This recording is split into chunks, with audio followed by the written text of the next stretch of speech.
قل من يرزقكم قل من يرزقكم قل من يرزقكم من السماء والأرض أمن يملك السمع والأبصار ومن يخرج الحي من الميت ويخرج الميت من الحي ومن يدبر الأمر فسيقولون الله فقل أفلا تتقون قل من يرزقكم من السماء والأرض أمن يملك السمع والأبصار ومن يخرج الحي من الميت ويخرج الميت من الحي ومن يدبر الأمر فسيقولون الله فقل أفلا تتقون. الرحيم. إن الحمد لله نحمده ونستعينه ونستهديه ونستغفره ونعوذ بالله من شرور أنفسنا ومن سيئات أعمالنا، من يهده الله فلا مضل له ومن يضلل فلا هادي له، وأشهد أن لا إله إلا الله وحده لا شريك له، وأشهد أن محمدا عبده ورسوله صلى الله عليه وعلى آله وأصحابه وسلم تسليما كثيرا. أما بعد. This is our 15th class on Al-Usool Al-Thalatha. Alhamdulillah Rabbil Alameen. We started chapter 2 of this book as we broke it down last week. Know, may Allah have mercy upon you, that it is obligatory upon every Muslim, male and female, to learn and act upon the following three matters. We said that chapter 2 is three matters. The first one is, we're going to break it down into 6 subcategories. Number 1. The first is that Allah created us, and we took that last week. A. B is, which we'll start on today inshallah, is that He provided sustenance for us. أَنَّ اللَّهَ خَلَقَنَا وَرَزَقَنَا. Since rizq is a matter that usually consumes one's worries and thoughts in this life, possibly more than any other matter, which may at times lead to deficiency in tawheed and aqidah, it's discussed extensively in the Quran and Sunnah to put you at ease and peace, but more importantly, to complete and fulfill your tawheed. Just as the Lord we spoke about last week is independent in His rububiyyah and sovereign in His lordship, in His rububiyyah, likewise He is independent and sovereign in His rizq, the provider. We mentioned that the Quran, really to summarize the proof, five times we mentioned that last week. There's 5 verses that Allah says, وَلَا إِن سَأَلْتَهُمْ, if you ask them about matters of rububiyyah, lordship, the arrogant kuffar of Quraysh will say Allah. Those are 5, وَلَا إِن سَأَلْتَهُمْ. Here there's even 2 additional different ones, قُلْ مَنْ يَرْزُقُكُمْ, similar but a little bit different. If Allah tells the Prophet ﷺ, tell them who provides you, twice in the Quran, and likewise those arrogant people of Quraysh say Allah is the one who provides for them. In Surah Saba, قُلْ مَنْ يَرْزُقُكُمْ مِنَ السَّمَاوَاتِ وَالْأَرْضِ قُلِ اللَّهِ.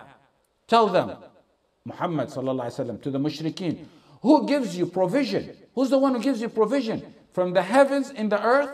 They will say Allah. They admit it.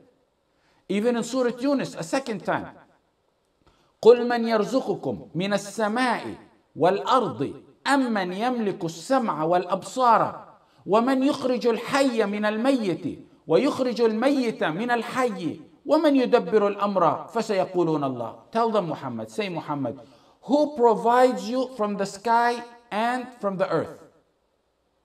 And who gives you your hearing and your eyesight? And who brings out the living from the dead and the dead from the living? And who disposes, وَمَنْ يُدَبِّرُ الْأَمْرَ, who disposes all affairs? فَسَيَقُولُونَ اللَّهُ, they will say Allah. Ar-Raziq and Ar-Razzaq are both the names of Allah pertaining to given provision. All of Allah's names are beyond what we can imagine of their beauty and their perfection. Both names here, we said, pertain to Allah given provision. So are they both the same exact? Does Allah have two names for the same matter? What's the difference between Ar-Raziq and Ar-Razzaq? Ar-Raziq is the quality of Allah. We take from it the quality of Allah, the eternal, prescribing of provision for His creation. Allah prescribed for every creation His provision in His eternal ilm. He destined your rizq before you were born. He ordered the pen to write it 50,000 years before the heavens and the earth were created. His eternal knowledge, His eternal ilm, knew your provision even before that. That's Ar-Raziq. Ar-Raziq is basically prescribing your provision. To prescribe doesn't necessarily mean to give. So here's where the quality of Ar-Razzaq comes in. Ar-Razzaq is the one who organizes, fulfills, executes, giving you your provision. Not moment by moment, but if there's a time measure below that, it's probably a yactic second or something like that. A yactic second by yactic seconds. And if there's something smaller than that, then use that measure. Moment by moment, yactic second by yactic second, He gives you your provision. Ar-Razzaq is abundant in giving you that which He prescribed for you. He's the utmost generous, continuous provider with abundance in provision, following provision. One ni'mah after a ni'mah. Summed up briefly, the difference between, in a nutshell, Ar-Raziq prescribed provision. Ar-Razzaq gives you the provision, fulfills it and gives you the provision. Al in both of these names of Allah, Al in Ar-Raziq and Ar-Razzaq is the encompassing, Al-Istighraq, all types of provision. Al here is similar to and interchangeable with the Kul, all provision. So we took the definition of provider, Ar-Raziq and Ar-Razzaq. What's the definition of provision? We all think we know provision, what provision or rizq is. Ibn Mandur defines it as maddiyan or ma'nawiyan. Provision is both maddiyan and ma'nawiyan, meaning both materialistic and otherwise. Rizq is broader than materialistic matters. Allah blessing you with Islam, that's rizq. Allah increasing your iman, that's rizq. Our Tawheed classes and learning, that's rizq. Your spouse, that's rizq. Your kids, that's rizq. Your wealth, that's rizq. Your health, that's rizq. Your sleep, that's rizq. Your peace of mind is rizq. If Allah grants you Jannah, may Allah grant you all Firdaus al-A'la. That and what's in Jannah of its pleasure is also rizq. In order to complete your Tawheed, you need to understand fully that Ar-Razzaq is Allah. You need to purify your heart from any type of feeling that anyone other than Ar-Raziq, Ar-Razzaq provides you. And you need to let that belief sink in and register deep down in your heart. You believe wholeheartedly that Allah is Razzaq. Your provision is in the sky and in the earth, is in the sky. وَفِي السَّمَاءِ رِزْقُكُمْ وَمَا تُوعَدُونَ in Surah Al-Dhariyat. In the heaven is your provision in that which you were promised. That's what you gotta believe. Someone might say, get real. Speak realistic. How do you say my provision is in the heaven when my job is right here, a couple miles down the road? How do you say my provision is in the heaven when my business is right down the street? How do you say my provision is in the heaven when my checking account is right here? And all my money that I need in my car and my house are all right here. How is it on earth when you say it's in the sky? The thing about it is that all those are means of provision. Asbab. Those are all means. Ar-Razzaq created those means to attain rizq. The boss was guided from Allah from on top of seven skies to sign over the check and hand it to you every week. The rizq came from Allah is merely a mean. Every customer that walks into your business walked in by direction from the heavens to bring you the rizq. Now who is in control? Your boss or Allah? The one who brings him to your shop? The one who makes him sign the check? Allah wanted to draw the attention that it's in His sustenance, that it's in His complete and full control in the sky and not on the earth. Ibn Qudama and Al-Qurtubi narrated with a chain that Al-Asma'i, he said, I was leaving a masjid in Basra in Iraq. I was leaving and I was walking in the alley and a Bedouin approached with a bow and a sword, very gruff and rude looking. And he asked, which tribe you belong to? Al-Asma'i said, I'm from Asma, the tribe of Asma. He said, are you the one they call Al-Asma'i? You're the big famous scholar they call Asma'i? He said, yes. He gave him salam, he sat down. The Bedouin asked Al-Asma'i, where do you come from? What area? Tell me more about where you came from. He said, I came from a place, Al-Asma'i wanted to use it for da'wah. He said, I come from a place where they recite the word of Allah. The Bedouin said, there is a word of Allah that's being recited on the tongues of humans? He said, yes. The Bedouin said, recite to me. He started reciting Al-Dhariyat until he got to verse 22 from Al-Dhariyat. وَفِي السَّمَاءِ رِزْقُكُمْ وَمَا تُوعَدُونَ. The Bedouin said, enough. Asma'i said, this is the word of Allah. The Bedouin said, this is the word of Allah. He said, yes, this is the word of Allah. He revealed it to his Prophet Muhammad ﷺ. The Bedouin was astonished. He got up, he slaughtered his camel, he skinned it, and he said, Asma'i, come help me give the flesh for all the poor people in the town as charity. Then he broke his sword and bow and faded into the desert, reciting over and over again, وَفِي السَّمَاءِ رِزْقُكُمْ وَمَا تُوعَدُونَ وَفِي السَّمَاءِ رِزْقُكُمْ وَمَا تُوعَدُونَ. Al-Asma'i said, I began to blame myself. Why wasn't I as strong as this man in his belief? He took that verse to heart. The Bedouin basically heard that verse, and a lot of them were sharp in Arabic. He took the verse and he took it to heart. He used to stress and in wild pursuit over provision. So he said, why on earth have I been stressing? Basically, that's what he was saying. Why on earth was I stressing and killing myself to get something guaranteed to me from in the top of the seven heavens? It brought him comfort and ease knowing that rizq is coming from the heavens. The years went on and the years went on, and Asma'i said, I went to Hajj with Harun al-Rashid. When I got to Mecca, someone was calling me, Asma'i, Asma'i. I looked back from the crowd, and it was that Bedouin, pale and old looking. He was weak and old and pale looking now. He said to me, sit down, read to me more from the Quran. So he began to read the Dhariyat again until he got to the same verse, وَفِي السَّمَاءِ رِزْقُكُمْ وَمَا تُوعَدُونَ. The Bedouin said, I found what Allah said to be true. Read more for me. Continue reading for me. He said, فَوَرَبِّ السَّمَاءِ وَالْأَرْضِ إِنَّهُ لَحَقٌّ مِثْلَ مَا أَنَّكُمْ تَنْطِقُونَ. فَوَرَبِّ السَّمَاءِ وَالْأَرْضِ إِنَّهُ لَحَقٌّ مِثْلَ مَا أَنَّكُمْ تَنْطِقُونَ. By the Lord of the heavens and the earth, it is truth, just as it is truth that you can speak. An oath. Allah gives an oath by Himself. فَوَرَبِّ السَّمَاءِ وَالْأَرْضِ. An oath followed by lahaq.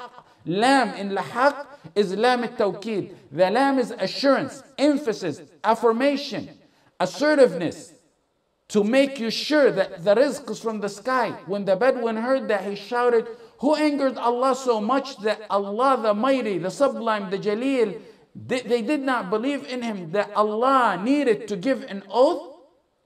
He said it 3 times over and over again. The 3rd time, he died. The verse melted him to death. مِثْلَ مَا أَنَّكُمْ تَنْطِقُونَ. Your provision is in heaven just as true as you speak. Why was the parable of speaking used in relation to rizq, to provision? Allah is saying for 2 reasons. Allah is saying, be assured that your provision is coming to you from heaven just as certain and definite as you speak. You have any doubt that you speak? No. So just as you don't have any doubt on the fact that you speak, don't have any doubt that your provision is coming to you from the heaven. That's the first one. Second one is, second reason, relationship between the parable of sustenance in the sky and you speaking. Just as you speak, each one of you speaks, can anyone speak and use your tongue? No one can take your tongue, your mouth, your throat, your vocal cords and speak. So just like no one can speak using your mouth, no one can take your sustenance. Relax. It's coming to you. Your rizq is coming to you. Why so much oaths combined with confirmation and assurances in this verse in particular and other verses and many other hadith that we would never have time to discuss in one or numerous halaqat? To establish tawheed in an area that's weakness to many. That's how sums it up. It's a matter that distresses people. It consumes their thoughts, money, rent, food, retirement, savings. Allah wants you to live a tawheed-filled life that entails a stress-free life, a relaxed life. وَمَا مِن دَابَّةٍ فِي الْأَرْضِ إِلَّا عَلَى اللَّهِ رِزْقُهَا وَيَعْلَمُ مُسْتَقَرَّهَا وَمُسْتَوْدَعَهَا كُلٌّ فِي كِتَابٍ مُبِينٍ. In Surah Hud, Allah says, no moving creature, no moving creation on this earth, but the provision comes down from Allah. وَيَعْلَمُ مُسْتَقَرَّهَا وَمُسْتَوْدَعَهَا. He knows, Allah knows the dwelling place for that creation and its deposit. All Allah has in a clear book. The provision is who on who? وَمَا مِن دَابَّةٍ إِلَّا عَلَى اللَّهِ. On Allah. On your boss? Not on your boss. On your parents? On a government paycheck? On a human? On a corporation? On a nation? No. وَمَا مِن دَابَّةٍ إِلَّا عَلَى اللَّهِ. Do from Allah. Humans don't give provision to each other. Humans are means Allah created to give you the provision. Many may think in times of hardship, financial hardship especially, that Allah forgot about them. They may not say it, but it comes to mind. That's when the second part of the verse comes into play. He knows your dwelling and your deposit. وَيَعْلَمُ مُسْتَقَرَّهَا مُسْتَوْدَعَهَا. More assurances. Relax. He knows where you're at from the time you're in the uterus to the time you enter your grave, and after that and before that and in between that. You're going through difficult times, Allah didn't forget about it. That's what وَيَعْلَمُ مُسْتَقَرَّهَا وَمُسْتَوْدَعَهَا means. If Allah promised every animal its provision, is He going to leave out humans when they were the most honored of Allah's creation? وَلَقَدْ كَرَّمْنَا بَنِي آدَمَ. And we have honored the children of Adam. We will provide, Allah said, we will provide for animals. So do you think He's going to leave out those more honored human beings? Will Allah promise to provide sustenance to those who defame Him, saying He has a son, and leave out those who say that La ilaha illallah? His provision reaches all, animals, kafir and Muslim. In a way, Allah corrected Ibrahim in his dua. وَإِذْ قَالَ إِبْرَاهِيمُ رَبِّ اجْعَلْ هَذَا بَلَدًا آمِنًا وَارْزُقْ أَهْلَهُ مِنَ الثَّمَرَاتِ مَنْ آمَنَ مِنْهُمْ بِاللَّهِ وَالْيَوْمِ الْآخِرِ. Ibrahim said in his dua, famous dua, Lord, Ya Allah, make Mecca, this city, a place of security, safe place, and provide its believing people with fruits, provision, give them provision. Allah answered, and He said, the believing. قَالَ وَمَنْ كَفَرَ. In provision, they're alike. Establish now to complete your tawheed that your rizq is in Allah's hand. Do it right now. No boss, no business, no nation, no country. Inna Allah huwa razzaq. Allah is the provider, owner of power, the most strong. That's who you turn to for your rizq. Your rizq, rather, your unchangeable rizq was written for you, as we mentioned, when you were in your mother's womb. Sprint in this life or walk or relax, the amount of provision Allah wrote for you is going to be the same. It's not going to be more or any less. عن أنس عن النبي صلى الله عليه وسلم قال إن الله وكل بالرحم ملكا فقال أي رب نطفة. A Prophet ﷺ said in authentic hadith, Allah put an angel in charge of the womb. The angel of the womb. He says, oh Allah, when one's in the womb, oh Allah, a drop? Meaning, should I go ahead and go ahead forth in a drop? Ay Rabbi alaqa. Oh Lord, the clot, is it now time for a clot? Ay Rabbi, gets permission from Allah. Ay Rabbi mudgha. Oh Allah, a morsel? فإذا قضى الله عز وجل خلقها قال أي ربي شقي أو سعيد. When Allah desires to complete the creation of the baby, the fetus, He says, wretched or happy? The angel asks, is he going to be among the wretched or happy? أذكر أو أنثى. Oh Allah, He gets the permission every step of the way. Male or female? فما الرزق وما الأجل؟ قال فيكتب ذلك في بطن أمه. He asks the final question, what's the provision? What's his provision? How long is his lifespan? The last two questions. And then he writes that while he's still in his mother's womb. I'm not going to say your destined rizq was written when you were in your mother's womb, but even before that. That's when the angel of the womb and the angels found out about it. That's only when the angels got their homework pertaining to those matters. 50,000 years before Allah created the heaven and the earth, not before you were born, before the heavens and the earth were created, every last drop of water coming to you was documented. Not even every drop of water, that's still too big. Every tiny provision you're going to get was written for you. Even if it's small as a quark or a lepton or any of those small particles that are even small particles that make up an atom. If there's anything smaller than that, Allah, of your provision, Allah wrote it. If it's destined for you, it's been written for you. And even before it was written, in 50,000 years before that, Allah in His eternal ghaib knew that. إن الله كتب مقادير الخلائق قبل أن يخلق السماوات والأرض ب50 ألف سنة. Allah wrote down, Allah written down in the book, in Al-Lawh al-Mahfuz, the measures. Allah wrote down the measures of the creation 50,000 years before the heavens and the earth were created.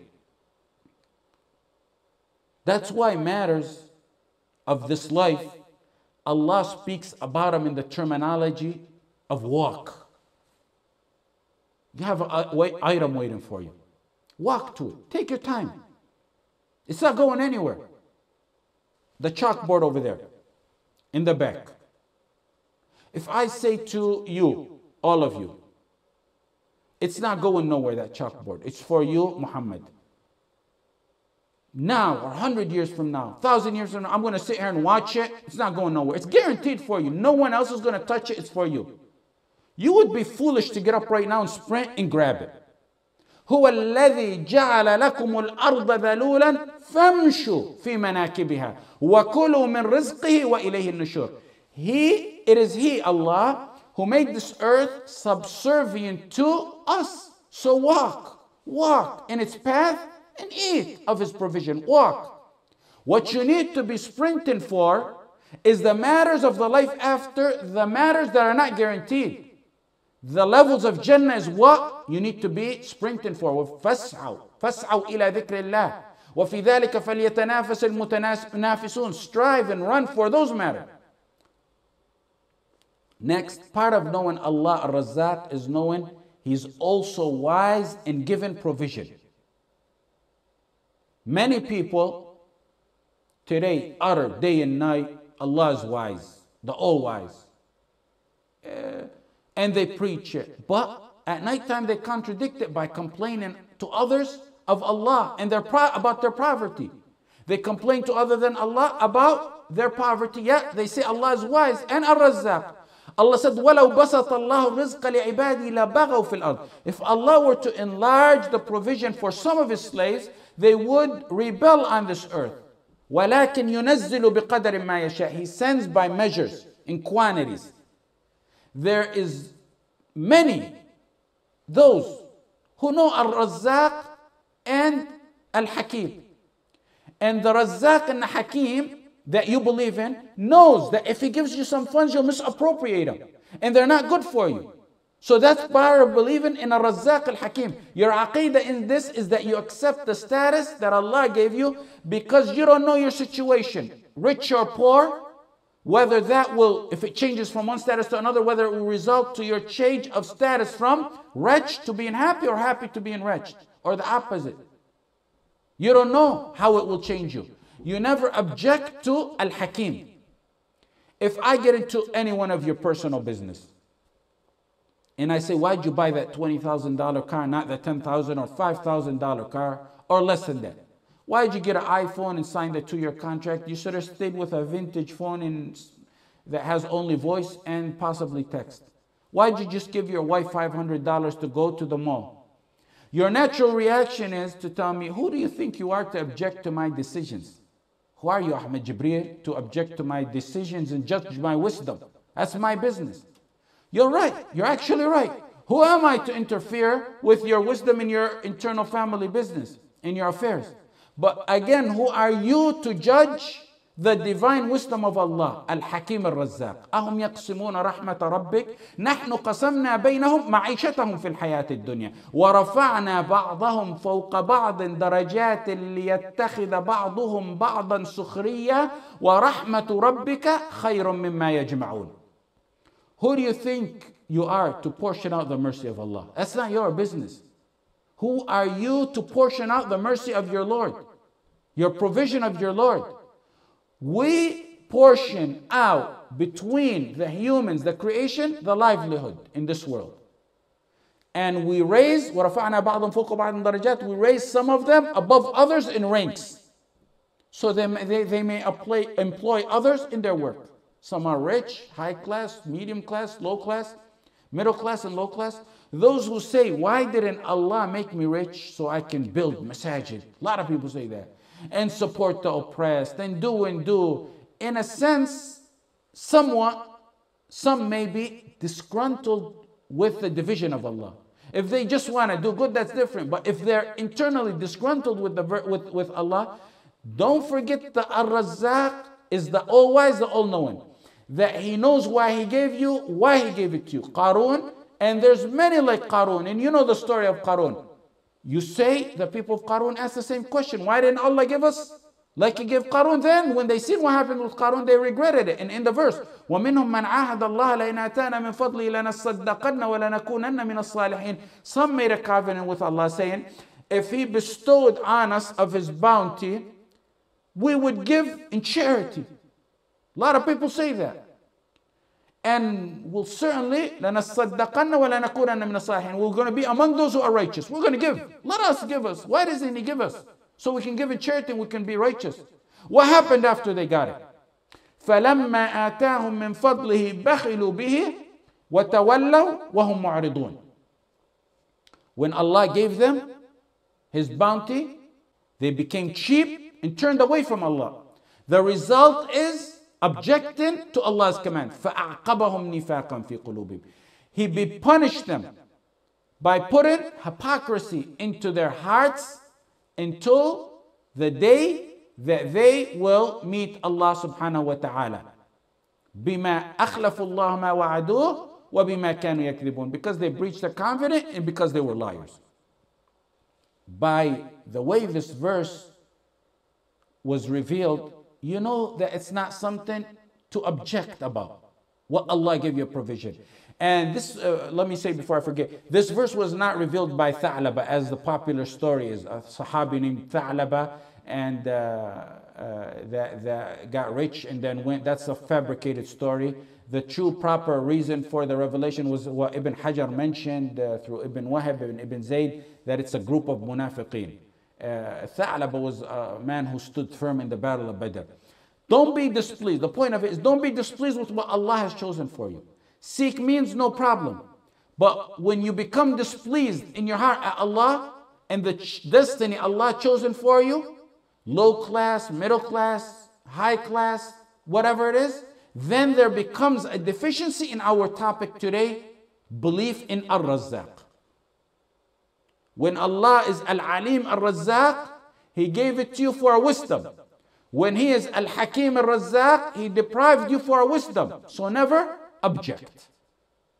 Part of believing in this tawheed is to be fully content with what Allah has given you a provision.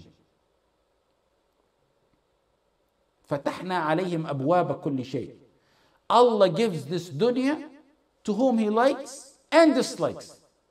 But the akhirah is only for those who Allah likes.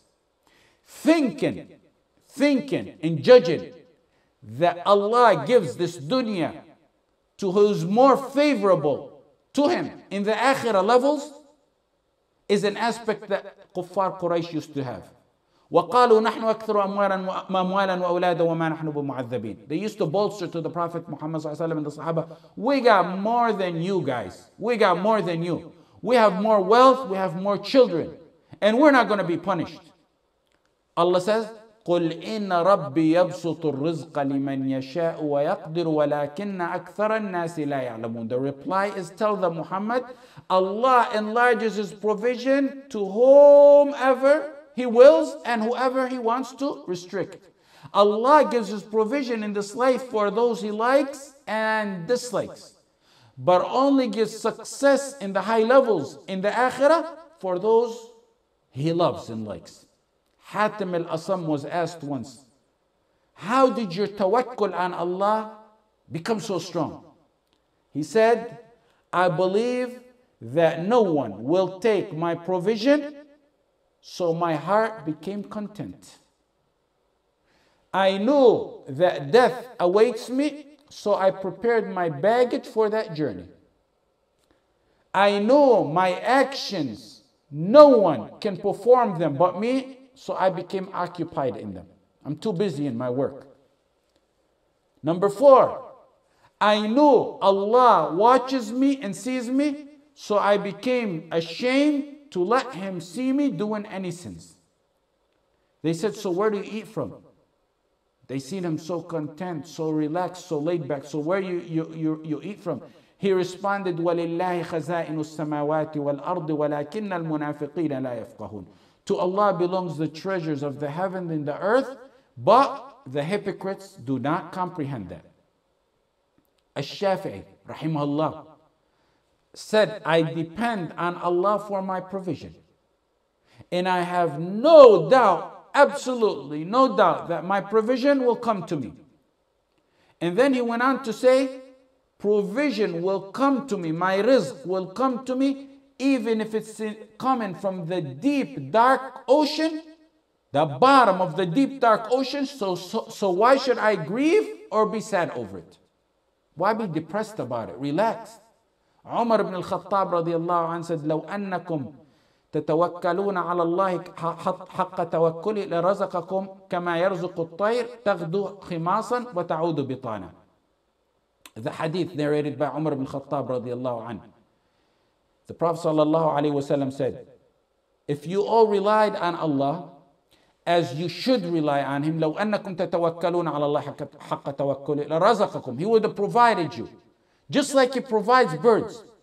They wake up hungry in the morning and return with full stomachs at dusk time. تغدو خماصا. Taghdu in the hadith means they go early, they go early in the day with empty stomachs. They go meaning they do something. وَتَعُودُ or taruhu in a narration means they return late in the evening. Bitana means with full provision.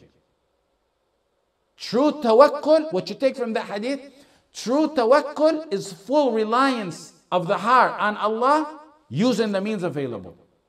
He didn't say Allah will provide you like He provides that bird laying in the nest. He says, taghdu taruh. That's why I specified the definition of those words. Like a bird that goes and returns. Tawakkul is firm belief in the heart, putting dependency in the heart on Allah using the means available. That's the true meaning of tawakkul in the matter of rizq. Ibn Abi Dunya narrated that people came to Medina one time. And Umar, as usual, anytime he seen foreigners in Medina, outsiders, he'd ask them. And he seen people, he knew they were from Yemen. So he said, who are you? Meaning, give me more about yourself. They said, نحن المتوكلون.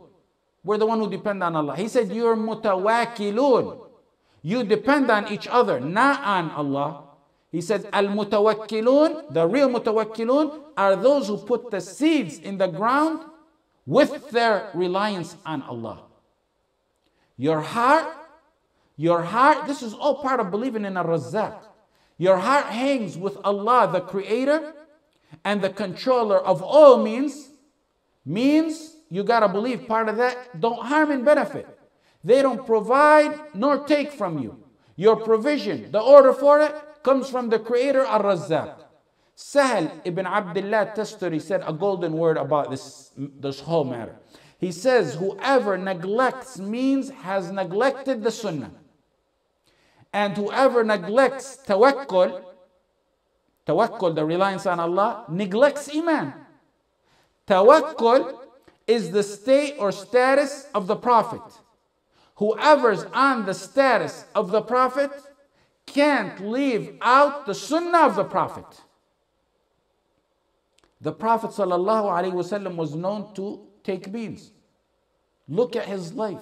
In Hijrah, he depended on Allah all throughout his life, every moment of his life, fully. Yet he used the means available to him. When he went, he took the guide with him to Mecca, to Medina. He hid in the cave. Did he say, Abu Bakr, I'm the best man to walk on the face of the earth, and you are the second best, the best man after the messengers to walk on the earth? So let us just lay open in the open desert with knowing that there's 100 bounty camel on my head and your head, and Allah is going to protect us. That's tawakkul, not tawakkul.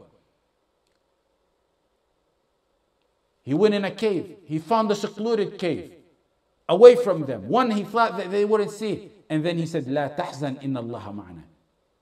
You use the means, but your heart is fully with Allah. Sometimes there's no means to us. But whether there is or there's not, if there is, you use the means. If there's not, you have no choice.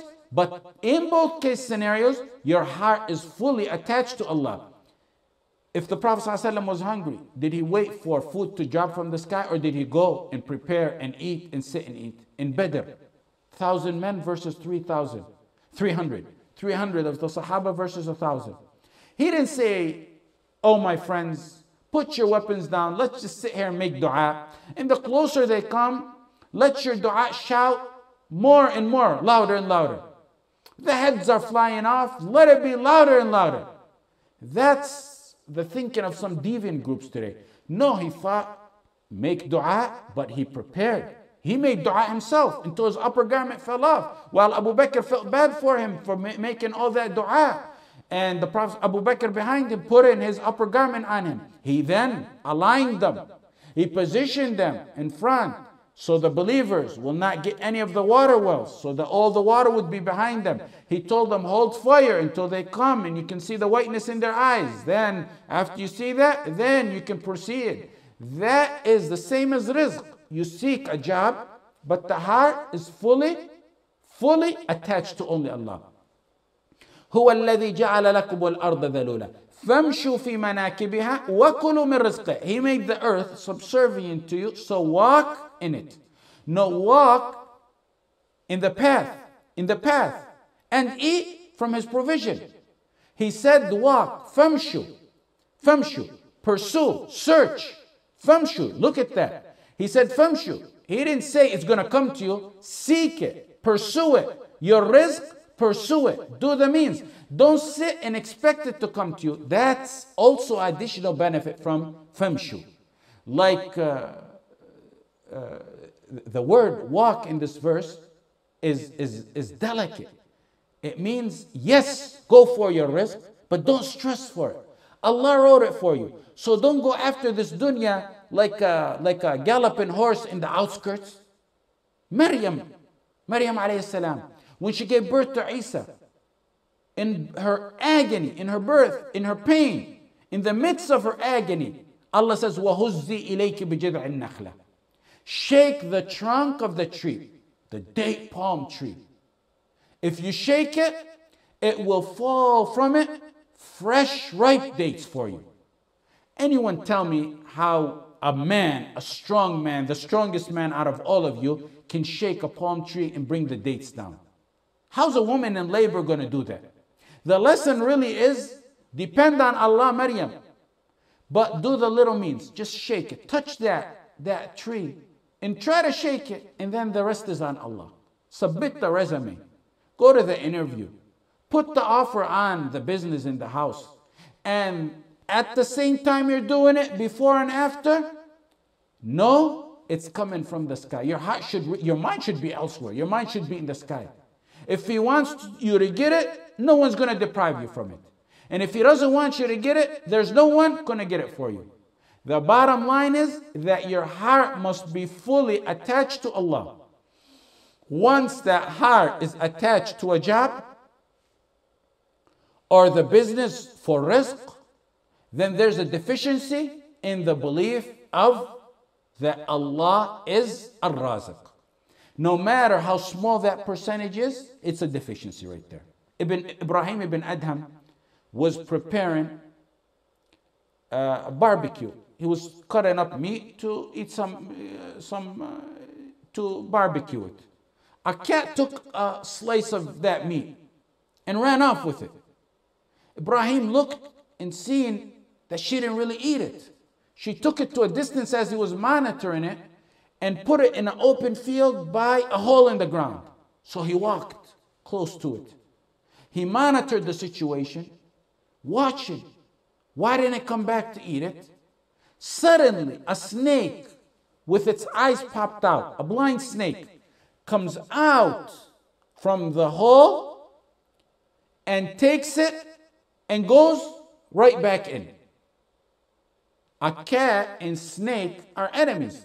They're prey and predator. Ibrahim looked at the sky and said, praise be to Allah, He made enemies provide sustenance and provision for each other. Some in the past used to make the dua, Allahumma ya man yarzuqu an-na'abata fi 'ushshiha. An-na'abata fi 'ushshiha. Na'aba is the chick of a crow. In Arabic, a crow is a ghurab. So the crows are species that are ranked among the most intelligent animals. Their chicks hatch blind, helpless, covered with just skin, and weigh probably a little bit over half an ounce. The crow is black. The chick, when it hatches, is pink. It's believed that when the crow sees the chicks, they're not black. It leaves for a long period of time, or possibly for forage, to get food. The baby crows, depending on their stage, will need to be fed approximately every 30 minutes. The mom is gone in either disappointment or to get the food. And the baby needs food every 30 minutes. This is an-na'aba. Oh, Allah, provide me like you provide an-na'aba in her nest. So Ar-Razzaq sends that lonely chick insects, bugs, grasshoppers, weevils, berries, spiders, whatever it may be, on its beak, attracted to its beak, so it can eat it until the mother either returns with food or from the disappointment to see the feathers are black. That's why they used to say, Allahumma ya man yarzuqul na'abata fi 'ushshiha, like, oh Allah, provide me like you provide that little baby chick of a crow. Who provided the helpless baby crow insects, provisions, while the mother and father were gone? Who provided the helpless blind snake a piece of flesh right at its hole from its enemy, a cat, prey and predator? هل من خالق غير الله يرزقكم من السماء والأرض لا إله إلا هو فأنا تؤفكون. Is there a creator other than Allah who provides for you from the sky and heaven? It is Ar-Razzaq. It is Ar-Razzaq. Mankind think in a narrow sense that rizq is materialistic, like we said in the beginning of the class. That's why many cry poverty. Ibn Sammak, a preacher, he was an advisor to Harun al-Rashid. Harun used to always consult with him and keep him by his side to remind him. Harun al-Rashid was the man, the Khalifa, who used to tell the cloud, go rain wherever you want, your wealth is going to return to me. Harun wanted a cold glass of water once. And it must have been that he kept asking for it over and over again. He repeatedly asked for a cold glass of water. It caught the attention of Ibn Sammak next to him, his advisor, so he wanted to give him some consultation. Ibn Sammak said, after he drank it, what would you do, before he drank it, what would you do if no water was available to you and you're forced to trade for this cup of water? You're supposed to give something for it. Harun al-Rashid said, for sure, most certainly, I'd give at least half my kingdom, if not more. After he drank the cup, Ibn Sammak said, what would you give if you weren't able to release the waste of that water from your body unless you traded something for it? Harun al-Rashid said, I would certainly give the other half of my wealth, if I had more and I needed, I would give even more than that. Ibn Sammak cried to the Khalifa. He said, drink, Khalifa, drink. May Allah bless you. Fie upon a kingdom that could easily be traded for a cup of water. Ashrab ya Sayyidi. Ashrab hanna'ak Allah. Uffin لملك لا يشترى أف لملك لا يشتري شربة ماء. I memorized poems from Sheikh Kishk when I was a kid, and I used to hear his lectures, the eloquent speaker, rahmatullah alayh. He used to say, هي القناعة فاحفظها تكن ملكا ولو لم يكن لك إلا راحة البدن. Be content. He actually said it when a Shah of Iran died. Be content. You'll feel like a king even if you don't have but peace of mind. وانظر لمن ملك الدنيا بأجمعها هل راح منها بغير القطن والكفن. Look at those who ruled the globe. Look at those who ruled the globe in their entirety. Did they leave this earth but with ka'in in shrouds? Remember how we defined rizq? Why do you look at it as money in your account alone? Rizq is your aqidah. Your aqidah is among the biggest risk you can have. It is the biggest risk you can have. وَأَتْمَمْتُ عَلَيْكُمْ نِعْمَتِي. Belief in the qadr of rizq is aqidah. Once you establish this firm in your heart, which we're trying to get to, you live a content life. Having a deficiency in the belief in Ar-Razzaq, our topic today, is dangerous. In Sunan Abu Dawood, the Prophet ﷺ said, "Man nazalat bihi faqa." Authentic hadith. Whoever gets faqa is usually a financial hardship. Whoever gets in a financial hardship, faqa. فَأَنزَلَهَا بِالنَّاسِ. He turns to people. He depends on them. Depends on them in his heart. لَمْ تُسَدْ فَاقَتَهُ. His hardship will not be fulfilled. وَمَنْ نَزَلَتْ بِهِ فَاقَ فَأَنزَلَهَا بِاللَّهِ. Okay, whoever gets a financial hardship and turns to Allah for help. فَيُوشِكُ اللَّهُ لَهُ بِرِزْقٍ عَاجِلٍ أَوْ آجِلٍ. فَيُوشِكُ اللَّهُ لَهُ بِرِزْقٍ عَاجِلٍ أَوْ آجِلٍ. Allah will bring him his rizq sooner or later. Focus on this ayah. وَيَعْبُدُونَ مِن دُونِ اللَّهِ مَا لَا يَمْلِكُ لَهُمْ رِزْقًا مِنَ السَّمَاوَاتِ وَالْأَرْضِ شَيْئًا وَلَا يَسْتَطِيعُونَ. Give me your full attention. They worship others besides Allah, who do not and cannot and absolutely cannot have any provision or control over provision from the heaven and the earth. In Arabic,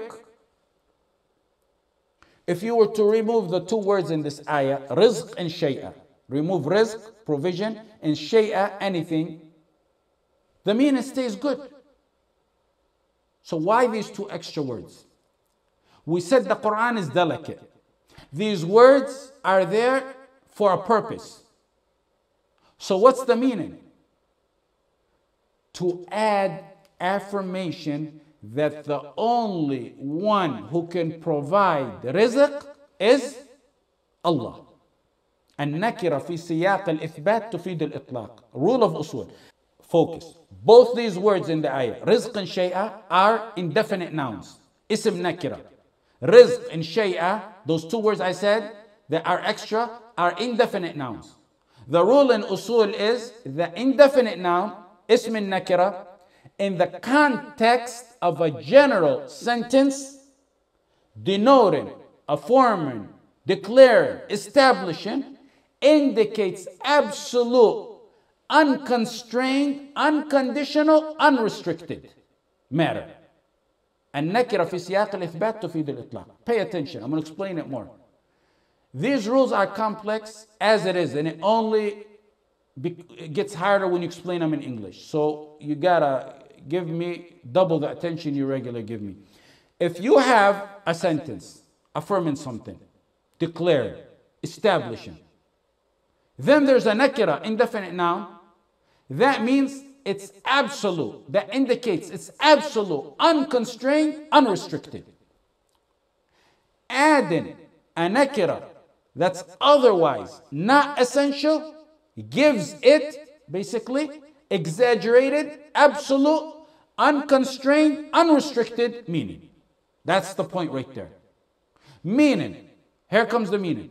Those who they worship other than Allah have absolutely not a tiny bit of control over rizq. Let's take the first indefinite noun to shed more light at what I'm trying to talk about. He added to their nothingness, they already had nothing, he added to their nothingness, shay'a, the word any. Okay, ya Allah, you told us they don't have anything, no control over provision. So why did you add shay'a? They have nothing. So why did you add anything to nothing? If I say to any of you, what's your paycheck this week? Your paycheck after everything clear is $201.05. Would any of you tell me, if I say, what's your paycheck? You're going to say $201.05? You're going to say $200. We're not sitting here doing your income tax, so you're going to say $200. You round it off because 105 is so little, so minute, so insignificant that you don't even count it. A second example to get this rule that I'm talking about, because you understand them more with examples. If I say to you, what time is it now? 1:59. Okay. Does anyone tell me 1:59? Everyone's going to round it off and say it's 2 o'clock. A third example. If someone has no wealth, may have a little bit of wealth. What do you tell me if I ask you about his financial situation? He has nothing. The common terminology. He has nothing. There is something, but it's so little, so minute, so tiny, so insignificant that you consider it nothing. It's rounded off. It's a fraction that's rounded off. That is why the indefinite noun shay'a was added. Allah wants you to have the pure tawheed in Ar-Razzaq, and He wanted to eliminate any tiny doubt that anyone other than Allah has any provision.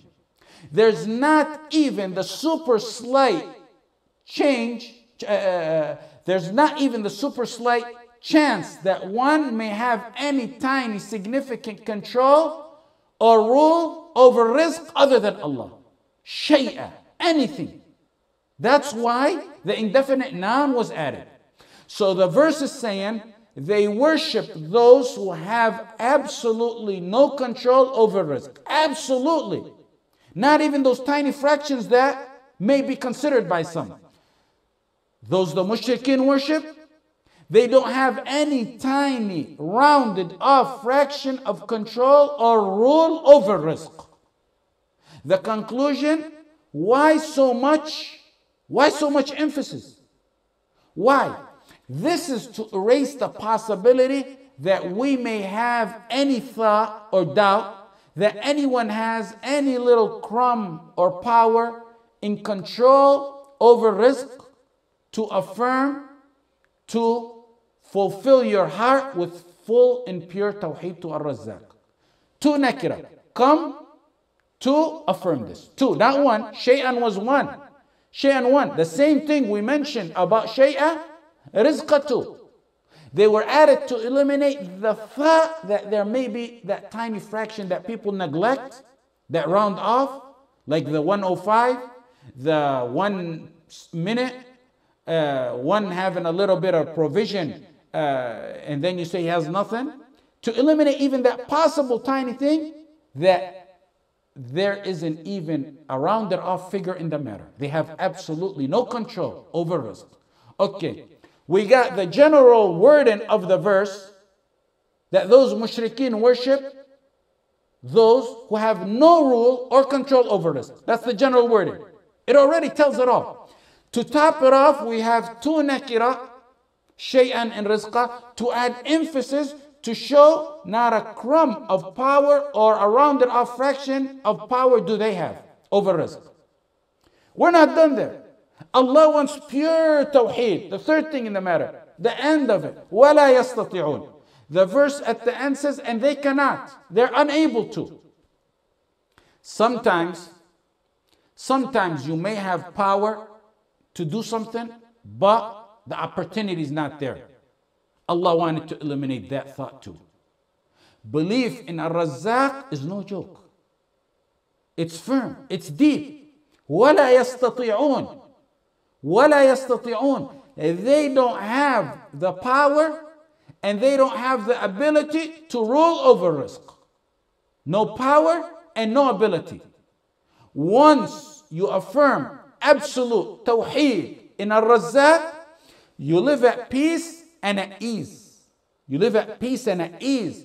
You live at peace and at ease knowing it's among the biggest sources for today's anxiety disorders and depression and stress and traumatic stress. And it's when you know it's from Allah, you live at ease and peace, you live in the hands of Allah, you live a stress-free life.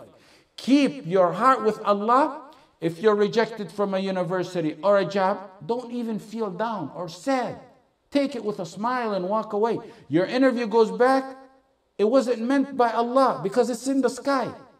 That creation that you see in a suit and a tie before you, conducting the interview, he couldn't raise his finger nor move his lips or utter a word except what Allah wanted him to do. You're going to the interview because Allah wants you to go with the means, to seek the means. But before, during, and after, your heart must be in complete attachment with Allah. Your heart gotta be in another world. Allahu yahulu bayna al-mar'i wa qalbi. Allah comes between that person you think is a boss interviewing you. Allah comes between him and his heart. Allah can make him utter that which he wants. Yahulu bayna al-mar'i wa qalbi. Affan ibn Muslim as-Saffar was Sheikh for Bukhari. In the fitna of Khalq al-Quran, Affan was a alim. And they were scanning, they started by the ulama, scanning the ulama, interrogating them, pertaining to the matter of the creation of the Quran. They got to Affan's house. The governor wanted to interrogate him. The interrogator told Affan, I got orders from the wali that I need to ask you these questions. Is the Quran the word of Allah or creation? We know what Ahl Sunnah position is and what they back then used to spread. Affan said, Qul huwallahu ahad, is that created? So he basically began to explain. He's a alim, he wants to start talking and explaining to the man.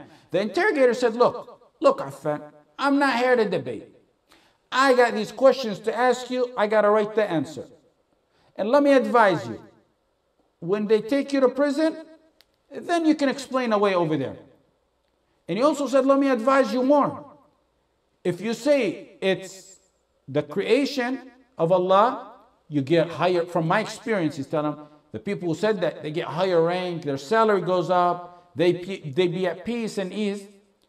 Those who don't say it was created, from my experience, this is the interrogator telling them, they start off by taking your salary, then your family, and you get hungry, and it only gets worse after that. Affan said, the Quran is the word of Allah. It's not created. Kalamullah. The interrogator said, you know where this statement's going to take you? He told him the verse that we mentioned, the first one I mentioned, وَفِي السَّمَاءِ رِزْقُكُمْ وَمَا تُوعَدُونَ. Tawheed kicks in at these times. That's how you know if you have proper Tawheed. The Tawheed melted into Iman and Ihsan. The interrogator wrote the report and they cut his salary. After midnight, Affan wakes up to a knock at the door. Someone's knocking very hard at the door. He found it's an older man, a zayyat. A zayyat is an oil salesman. His clothes are dirty. You know how oil salesmen, oil, because they worked with oil all over them. It's a look down upon job. But this oil man took it upon himself to care for the causes of this ummah. He said, who are you? The zayyat is asking him, who are you? He said, Affan ibn Muslim. He said, you're the man the government cut his salary for speaking the truth earlier today? He said, yes. He possibly heard it in the community, in the market, in the masjid. He said, here's a surah, here's a money pouch with 1,000 dinar. And every month, this time, I'm going to bring you a similar bag until Allah provides you a way out. That was actually more than the government was paying Affan ibn Muslim. وَفِي السَّمَاءِ رِزْقُكُمْ وَمَا تُوعَدُونَ. Today the ummah may no longer have a salesman with jealousy like that man did, like that oil salesman did. But the provider who sent that salesman, that oil salesman, will send you different means. Because the provider, Ar-Razzaq, is there. Let me conclude, because the time is running out, with this story for the sisters who follow us, especially through the internet, whose husbands are in prisons. Or single mothers as well. And actually for all of us.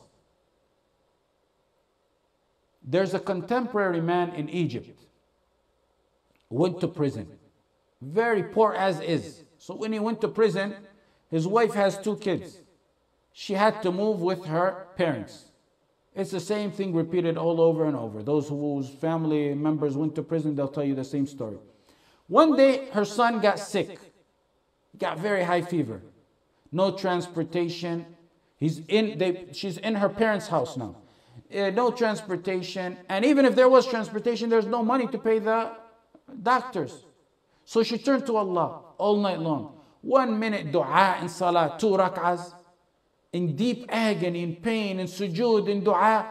Then she would tend to her baby, changing the bathing towels on his head and body. And as you know, only mothers can talk about what they feel when their children are ill. May Allah grant my mother and all your mothers Firdaus al-A'la for the suffering they suffered for us. Then she would go and soak the bathing towel in cold water and place them all over her son, his forehead and his body, and take a break in salah. 2 rak'ahs. Deep, dark, lonely, long night. Cries and shouts of desperation to Allah. And that's when the dua is most likely to get answered. أَمَّنْ يُجِيبُ الْمُضْطَرَّ إِذَا دَعَاهُ.